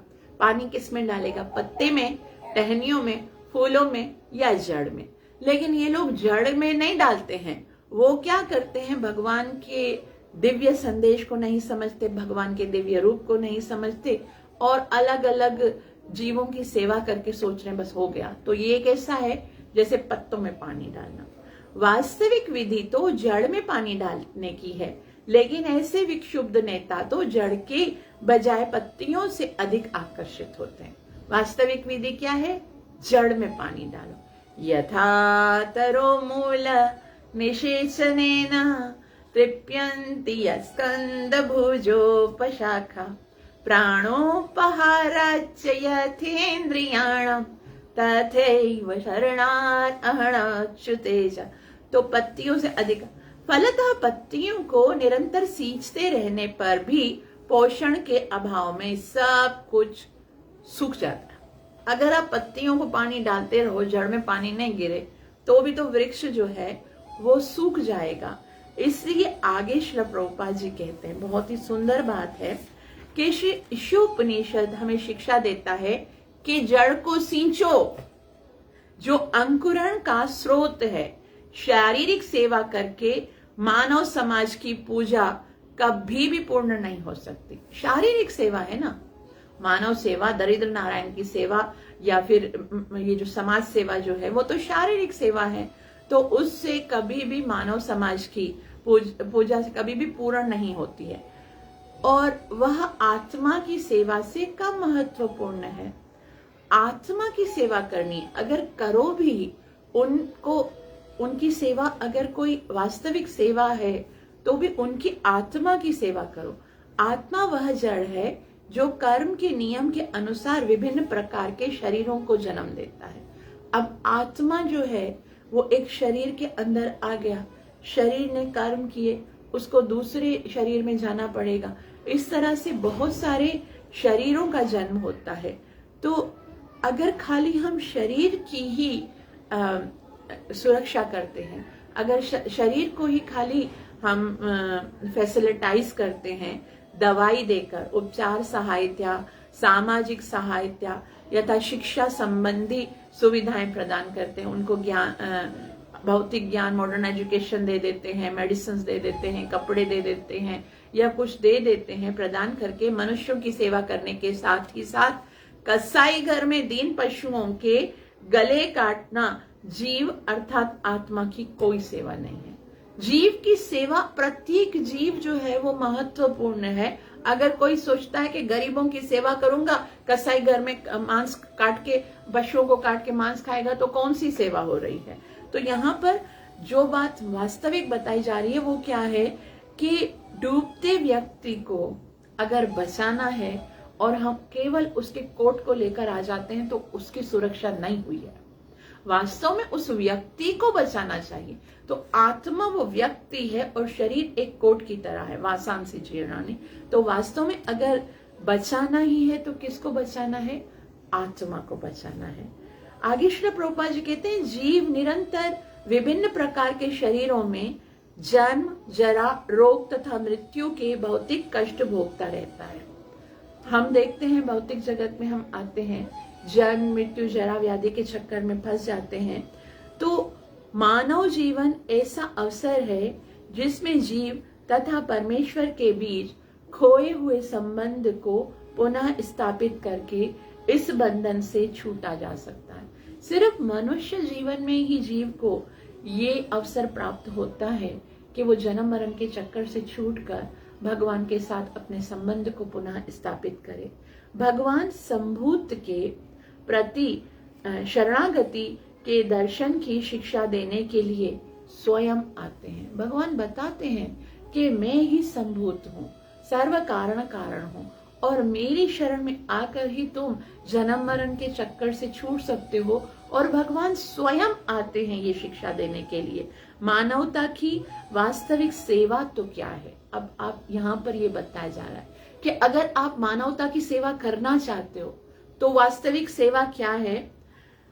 तब होती है जब मनुष्य पूर्ण प्रेम तथा शक्ति सहित परमेश्वर की शरण ग्रहण करने तथा पूजा करने की शिक्षा देता है।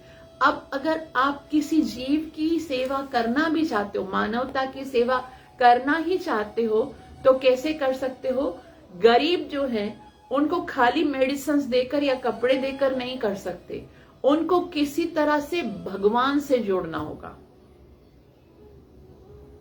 जब तक हम भगवान से, एक तो बेचारे पहले से ही गरीब हैं, दुखी हैं, क्योंकि उन्होंने जन्म जन्मांतर से भगवान के साथ अपने संबंध को तो जोड़ा नहीं है और अधर्म किए हैं, तो वो गरीब बने हैं। तो आज उनकी सेवा क्या होगी? किसी तरह से उनका संबंध भगवान से जोड़ दिया जाए, उनको प्रसाद खिलाकर, उनको भगवत विषय ज्ञान देकर, और भगवान को गरीबों को उपलब्ध कराना चाहिए कि जो दूसरे दरिद्र हैं, जो दुखी हैं, उनको किसी तरह से फैसिलिटाइज किया जाए कि वो भगवान के करीब आ सके। ये कैसे हो सकता है? जब हम बहुत सारे भगवान के मंदिर खोलेंगे जिसके अंदर भगवान होंगे। आज हम देखते हैं हमारे सभ्यता में बहुत सारे मंदिर हैं, लेकिन वहां पर भगवान भी नहीं मिलते देखने के लिए। लोग आते हैं ये सोच करके मंदिर में जाएंगे भगवान से मिलने के लिए, भगवान का कोई चित्र, कोई विग्रह तक नहीं है, कोई सेवा भगवान की नहीं होती। ये मंदिर, ये जो नाम निहात मंदिर होते हैं, जिनके अंदर कोई बस संत रखा हुआ होता है, किसी गद्दी नशीन को बिठा दिया गया, वो कभी भी जीव का परोपकार नहीं कर सकते, ना ही उनको अर्पित किया हुआ भोजन उनका कल्याण किया जा सकता है। मंदिरों में भगवान की स्थापना होनी चाहिए, जहां पर भगवान की सेवा हो, जहां पर भगवान को भोग लगाया जाए और आते हुए लोगों को भगवान के दर्शन हो, जिनसे वो भगवान के दर्शन करके अपने जीवन को भगवान के प्रति श्रद्धा उत्पन्न करके भगवान के प्रति समर्पित कर सके। तो मंदिर बनाने चाहिए भगवान के, गरीबों को भगवान को अर्पित किया हुआ भोजन खिलाना चाहिए, ताकि वो भगवान के साथ जुड़ सकें, भगवान के दर्शन करके अपने जीवन को सफल कर सकें। भगवान की पूजा छोड़कर केवल यदि जन सामान्य की सेवा पूजा की जा रही है, उसको कभी भी वास्तविक संभूति नहीं कहा जाएगा। इस मंत्र में श्री ईशोपनिषद का यही उपदेश है। आगे श्री प्रभुपाद जी यहाँ पर बहुत ही सुंदर बात बता रहे हैं कि अशांति के इस युग में परमेश्वर की पूजा करने की सरल विधि क्या है। हम देखते हैं इस संसार में बहुत अशांति है, दुख है, तो इसमें भगवान की पूजा करने की असल विधि, सरल विधि क्या है? उनके कार्यकलापों के विषय में श्रवण करना तथा कीर्तन करना। ये दो कार्य से हम भगवान की सेवा कर सकते हैं। भगवान के विषय में श्रवण करो, भगवान के पवित्र नाम का कीर्तन करो। किंतु मनोधर्मी सोचते हैं कि भगवान के कार्यकलाप तो काल्पनिक हैं, अतएव वे उन्हें सुनने से कतराते हैं और निर्दोष जनता का ध्यान मोड़ने के लिए निरर्थक वाग्जाल का आविष्कार करते हैं। वो क्या सोचते हैं कि भगवान के कार्यकलाप क्या हैं? वो सारे काल्पनिक हैं, कोई भगवान आया नहीं था, ना ही भगवान ने ये सारे। तो फिर निर्दोष जो जनता है, जो बहुत ही इनोसेंट है, उसका ध्यान मोड़ देते हैं कि नहीं, भगवान निराकार है, भगवान कभी भी नहीं आ सकते हैं, भगवान तो ज्योति है, या भगवान क्या है, भगवान का कोई रूप नहीं है, ये रूप तो खंडन करते हैं, उपहास करते हैं। तो वो क्या करते हैं? वाग्जाल, वर्ड जगलरी बताते हैं अपनी, तो आविष्कार करते रहते हैं। भगवान श्री कृष्ण के कार्यकलापों का श्रवण करने के बजाय ऐसे ढोंगी गुरु अपने अनुयायियों को उनका गुणगान करने के लिए फुसलाकर आत्मविज्ञान विज्ञापित करते हैं। वो अपने अनुयायियों को बोलते हैं कि आप बोलो, आप ऐसे ही शिक्षा दो लोगों को कि लोग मेरा गुणगान करें। देखो मैं तो हूं ना, मैं तो सबका परोपकार कर रहा हूं। तो फिर लोग क्या करेंगे? आप ऐसे, हम लोग तो बहुत जगहों पे जाते हैं, ऐसा वहां पर बताते हैं हमारे गुरु ने ये किया, वो व्यक्ति आया था, उसको तो 10 साल से शादी हो गई थी, उसको बच्चा भी पैदा नहीं हुआ था, उसकी चरण में गिर गया, उसको बच्चा पैदा हो गया। भाई तुम्हारा गुरु ही बच्चा दे सकता है, पूरी दुनिया को जो बच्चे पैदा हो रहे हैं वो तो भगवान ने दिए, है ना। या फिर बोलेगा इस बेचारे की किस्मत इतनी खराब हो गई थी, इसको कुछ भी नहीं मिला था, इसका सारा धंधा, इसका कारोबार सब चौपट हो गया, जब से हमारे गुरु की शरण में आ गया तब से इसका तो सोना ही सोना हो गया। बाकी सारी दुनिया जो मिलियनर बनी हुई है वो ऐसे ही बन गई, तुम्हारे गुरु ने सबको बनाया क्या? तो इसी अपने वो बताते हैं कि तुम क्या करो, वो अपने अनुयायियों को उनका गुणगान करने में काफी वो फुसलाते हैं कि भाई मेरे ये जो कर्तव्य जो मैंने कर्तव्य किए हैं ना उनका गुणगान करो। तो आधुनिक युग में ऐसे पाखंडियों की संख्या में काफी वृद्धि हो गई। श्रील प्रभुपाद जी दुख बता रहे, बोलते बहुत वृद्धि हो गई है, बहुत सारे लोग हैं और भगवान के शुद्ध भक्तों के लिए यह समस्या बन गई है कि वे जनता को इन पाखंडियों तथा छद्म अवतारों के अपवित्र प्रचार से किस प्रकार बचाएं। अब हम अगर बताते हैं लोगों को जाकर के नहीं, भगवान श्री कृष्ण ही कृपा करते हैं, भगवान श्री कृष्ण ही सर्व कारणों के कारण है, भगवान श्री कृष्ण की पूजा के, तो लोग जो हैं अभी उन्होंने क्या किया, इतना एक घेर बना दिया, एक आवरण बना दिया है कि नहीं इसने ये कर दिया, देखो उसको ये मिल गया, उसको ये मिल गया, इसकी पूजा करने से उसको ये मिल गया। तो लोग जो है ना भगवान की पूजा की बात को इतना सीरियस नहीं लेते हैं। तो यहाँ श्रील प्रभुपाद जी कहते आधुनिक युग में ऐसे पाखंडियों की संख्या काफी वृद्धि हो गई और भगवान के शुद्ध भक्तों के लिए यह समस्या बन गई, हमारे लिए तो हेडेक हो गया है कि वे जनता को इन पाखंडियों तथा छद्म अवतारों के अपवित्र प्रचार से किस तरह बचाएं। क्या करें हम लोग भगवान के विषय में, वो बोलेंगे भगवान तो द्वापर युग में आए थे, अभी तो ये है, ये सब हमारी प्रॉब्लम सोल्व कर रहे हैं, तो समझ में नहीं आता। उपनिषदें अप्रत्यक्ष रूप से हमारा ध्यान आदि भगवान श्री कृष्ण की ओर आकर्षित कराती हैं, लेकिन समस्त उपनिषदों का सार श्रीमद् भगवत गीता सीधे कृष्ण की को लक्षित करती है। अब शास्त्र और वेद जो हैं वो किसी छद्म गुरु के बारे में तो कभी नहीं बताते। अगर कोई बोलता है कि देखो हमारे गुरु ने ये किया, हमारे गुरु ने ये किया, बोलो शास्त्रों में तो भगवान की भक्ति के बारे में लिखा हुआ है, तुम्हारे गुरु को अगर ये शक्ति दी है तो किसने दी है। भगवान कहते हैं बलम बलवताम चाहम, बलवानों का बल में हूं, बुद्धिर बुद्धिमताम चाह, बुद्धिवानों की बुद्धि में हूं। तो भगवान ने ही सब कुछ दिया है, तो हमें भगवान की सेवा करनी चाहिए। और सारे उपनिषदों में भी बताया गया, और श्रीमद् भगवत गीता तो डायरेक्ट से प्रत्यक्ष सीधे कृष्ण को लक्षित करती है। श्री कृष्ण जिस तरह हैं उसी रूप में उन्हें श्रीमद् भगवत गीता या श्रीमद् भागवतम से सुनना चाहिए। केवल श्रवण विधि से ही हम भगवान की ओर आकर्षित हो सकते हैं, और इस अशांति के युग में परमेश्वर की पूजा करने का यही सरल उपाय है। श्रीमद् भगवत गीता और भागवतम को एज इट इज, जैसे भगवान ने असली रूप में उनको सुनना चाहिए।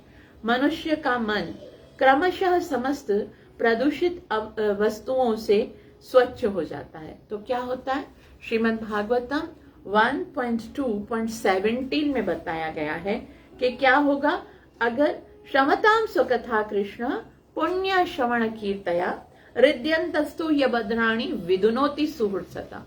जब हम भगवान के विषय में श्रवण करेंगे तो हृदयंतस्तु यबद्राणी, हृदय के अंदर जो अभद्र है, विदुनोति, भगवान जो है वो कथा के रूप में हृदय में पधारेंगे और हृदय के अंदर जो अभद्र हैं उनको साफ कर देंगे।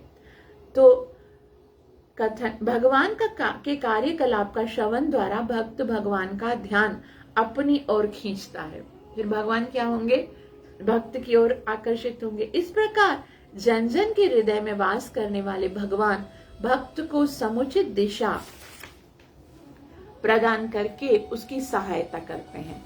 फिर हृदय के अंदर जब भगवान आ जाते हैं, जब हम भगवान के विषय में सुनते हैं और भगवान का कीर्तन करते हैं, तो हृदय में भगवान आ जाते हैं और क्या कार्य करते हैं। श्रीला प्रभुपाद जी बता रहे हैं, श्रीमद् भगवत गीता 10.10 में क्या लिखा है, तेषां सतत युक्तानां भजतां प्रीतिपूर्वकं ददामि बुद्धि योगं तम येन मामुपयान्ति ते। उनको भगवान बुद्धि देते हैं जिसके द्वारा वो भगवान को जान सकते हैं। और फिर और भी ज्यादा जब उनके प्रति श्रद्धा हो जाती है तो फिर भगवान क्या करते हैं, और भी अनुकंपा कैसे करते हैं, तेषामेवानुकंपार्थम् अहमज्ञानजं तमः नाशयाम्यात्म भावस्थो ज्ञानदीपेन भास्वता।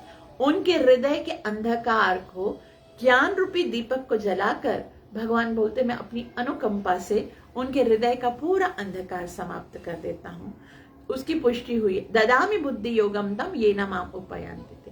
भगवान के आंतरिक निर्देश द्वारा भक्त के हृदय का वह सारा कल्मश दूर हो जाता है जो रजो और तमोगुणों द्वारा उत्पन्न होता है।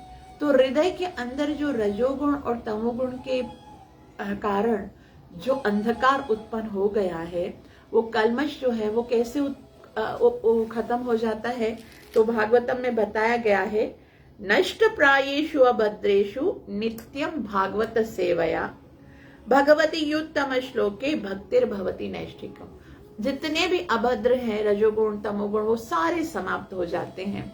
और उसके बाद क्या होता है कि ना, तदा रजस्तमो भावो कामलोभादयश्चय चेत एतरनाविधिम स्थितम सत्वे प्रसीदति। रजोगुण और तमोगुण खत्म हो जाएगा, स्थितम सत्वे प्रसीदति। तो श्री प्रभुपाद जी यहाँ पर बता रहे हैं कि वह ना तो यह जान सकता है जो तमोगुणी है, जब तक वो सतोगुण में नहीं आया है, वह ना तो ये जान सकता है कि वह क्या है, अपने विषय में भी नहीं पता, और ना यह कि भगवान क्या है, तो भगवान के विषय में भी उसे पता नहीं है। अतएव रजोगुणी या तमोगुणी के लिए आत्म साक्षात्कार की कोई संभावना नहीं है। रजोगुण और तमोगुण में आत्म साक्षात्कार नहीं, क्योंकि ना मैं अपने आप को जान पाऊंगी रजोगुण तमोगुण में, ना ही भगवान को। तो चाहे वह कितना ही धर्मात्मा बनने का प्रयास क्यों ना करे, भक्त के लिए रजो तथा तमोगुण भगवत कृपा से दूर हो जाते हैं। वो चाहे कितना ही धर्मात्मा बनेगा, लेकिन वो सत्वगुण में स्थित नहीं है जब तक वो भगवान की भक्ति नहीं कर रहा। तो रजोगुण और तमोगुण में कभी भगवत ज्ञान प्राप्त नहीं होता। लेकिन भक्त के लिए रजो तथा तमोगुण कैसे होता है, तदा रजस्तमो भावो कामलोभा, ये सब कैसे खत्म हो जाता है, भगवत कृपा से दूर हो जाता है। भगवान कृपा करते हैं तो रजोगुण और तमोगुण से ऊपर उठ जाता है। इस तरह भक्त तमोगुण को सतोगुण को प्राप्त होता है। रजोगुण तमोगुण खत्म हो गया, फिर सतोगुण प्राप्त, जो पूर्ण ब्राह्मण का लक्षण होता है। अब कोई भी व्यक्ति यदि वह प्रामाणिक गुरु के निर्देशन में भक्ति पद का अनुगमन करे तो ब्राह्मण बन सकता है। श्रीमद् भगवद गीता का भी 2.4.18 में कथन है। श्रीमद् भागवतम में कोई भी व्यक्ति अगर वो प्रामाणिक गुरु के निर्देशन में भक्ति पद का अनुगमन करता है, कोई शुद्ध वैष्णव की शरण में जाता है और उनके आदेशों के अनुसार भक्ति करता है, तो ब्राह्मण बन सकता है। श्रीमद् भागवतम में क्या बताया गया है, 2.4.18 में बहुत ही सुंदर श्लोक है, जिसमें बताया जाता है, केरात हूणांद्र पुलिंद्र पुलकसा आभीर कंका यवना खसादया ये च पापा यदुपाश्रयाश्रया शुद्ध्यन्ति तस्मै प्रभवेष्णवे नमः। कोई भी निम्न जमना व्यक्ति भगवान के शुद्ध भक्त के मार्गदर्शन में शुद्ध हो सकता है, क्योंकि भगवान अद्वितीय रूप से शक्तिमान है। कोई भी हो, भगवान कहते हैं अपीचे सुदुराचारो भजते माम अनन्य भाग साधुरेव समन्तव्य। बस मेरी शरण में आ जाओ तो सुदुराचारी से साधु बन जाओगे। आगे श्री प्रभुपाद जी कहते हैं, ब्राह्मण गुण को प्राप्त कर लेने पर मनुष्य सुखी हो जाता है। सुखी नहीं होंगे जब तक रजोगुण और तमोगुण में रहेंगे, सतोगुण में आएंगे, भगवान की भक्ति करेंगे, तब सुखी होंगे। ब्राह्मण गुण को प्राप्त करेंगे तब सुखी होंगे, और भगवान की भक्ति करने के लिए उत्साहित रहता है। जब सतोगुण में होंगे तो फिर सुखी भी होंगे, और जब आनंदित होंगे तो भगवान की भक्ति करने के लिए उत्साह मिलेगा। उसके समक्ष भगवत विज्ञान स्वतः प्रकट हो जाता है। एक, जब वो सतोगुण में आएगा तो फिर उत्साहित होगा उनके सामने, और उत्साह के साथ जब भगवान की भक्ति करेगा तो क्या होगा, ददामी बुद्धि, उसके सामने भगवत विज्ञान स्वतः प्रकट हो जाएगा। भगवत विज्ञान जानने से मनुष्य धीरे धीरे भौतिक आसक्तियों से मुक्त हो जाएगा, और भक्ति से क्या होगा, वैराग्य उत्पन्न होगा, है ना। भौतिक वस्तुओं के प्रति आसक्तियों से वो मुक्त हो जाएगा, और उसका संशयग्रस्त मन भगवत कृपा से विमल हो जाएगा। नष्ट प्रायेषु अभद्रेषु, हृदय के अंदर जो संशय हैं, जो अपराध हैं, वो साफ हो जाएंगे। जब उसे यह अवस्था प्राप्त हो जाती है तो वह मुक्त आत्मा बन जाता है, और फिर वो मुक्त आत्मा बन जाता है और जीवन के प्रत्येक पग में भगवान का दर्शन कर सकता है। यह संभव की सिद्धि है, जैसा कि श्री ईशोपनिषद के इस मंत्र में बताया गया है। तो ये क्या है? संभव है कि हमको क्या करना है, भगवान की शुद्ध भक्ति की शरण में जाना है, उनसे भगवान के विषय में श्रवण करना है। श्रवण करने से हृदय के अंदर भगवान के प्रति प्रेम और श्रद्धा उत्पन्न होगी। फिर कीर्तन होगा, कीर्तन से हृदय के अपराध समाप्त हो जाएंगे, और उसके बाद अपराध जब समाप्त हो जाएंगे, हृदय विमल हो जाएगा, तो यह अवस्था प्राप्त हो जाती है जिसमें हम भगवान के प्रति प्रेम को विकसित कर सकते हैं। और ये तभी हो सकता है जब हमें श्रद्धा हो आचार्यों में, शास्त्रों में। तो यहाँ पर बहुत ही सुंदर हमने संभूति का एक अलग फल मिलता है। वो क्या है? भगवत धाम। और उसके अतिरिक्त, भगवान के अतिरिक्त जो कुछ भी है असंभूति है, और उसका क्या फल मिलेगा? जन्म मरण का चक्कर। तो हमें इसको समझना चाहिए। संभूति, इस श्लोक में हमने असंभूति के बहुत सारे अलग अलग उदाहरण पढ़े। असंभूति का मतलब है हॉस्पिटल खोलना, स्कूल खोलना, मानव सेवा, जन सेवा, जनार्दन सेवा, और शरीर से संबंधित जो भी सारे काम हमने पढ़े वो सब असंभूति थे, है ना। चाहे तथाकथित गुरु जो है वो बन गए, भगवान को छोड़कर अपनी पूजा जो करवाता है वो, और तथाकथित अवतार, मायावादी, ये सब कौन है? असंभूति है, और उनकी पूजा करके वो घानतम अंधकार में जाने वाला है। और अगर वो भगवान की सेवा करता है, भगवान श्री कृष्ण ही हैं जो सर्व कारण है, जो स्वतंत्र हैं, स्वराट हैं, अभिज्ञ हैं, उनको यदि हम भक्ति करते हैं तो फिर हम भगवत धाम में जाएंगे। सारे रास्ते एक तरफ नहीं जाते हैं, हमको सारे रास्तों को भी जानना है, और सारे रास्तों के विषय में जो लाभ मिल रहा है, जो मंजिल है, उसके भी परिणाम को समझना है। उसके बाद क्या करना है? हरे कृष्ण कृष्ण कृष्ण हरे हरे, हरे राम राम राम हरे हरे। प्राण प्रिय श्री राधा गोपीनाथ भगवान की जय हो। नित्य लीला प्रवेश अभय चरना अरविंद भक्ति वेदांत स्वामी प्रभुपाद की जय। तो अभी हमको मंत्र नंबर 14 में भगवान ये बताएंगे कि हमको दोनों को जानना है। अगर हम भौतिक जगत को नहीं जानेंगे तो फिर उससे तरेंगे कैसे? और यदि हम आध्यात्मिक जगत को नहीं जानेंगे तो फिर उसको प्राप्त करने की इच्छा कैसे होगी? इसलिए मनुष्य को दोनों को जानना है।